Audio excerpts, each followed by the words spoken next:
Hi everyone, welcome to my channel Initial Solution. In today's video, I am going to show you how to merge cells in Excel.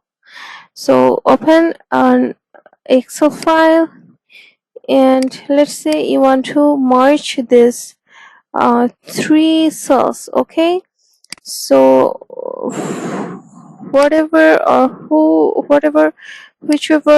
cells you want to merge, then first select them. Let's say I want to merge these cells, and I would just simply select them and click on this merge and center option on this bar, and here I would select this merge cells option.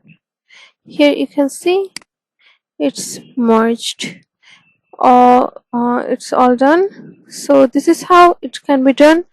So thanks so much for watching, guys. If you like this video, please like, comment and share this video. Subscribe to our channel and press the bell icon to get more exciting videos like this. Thank you so much for watching. Bye bye for today.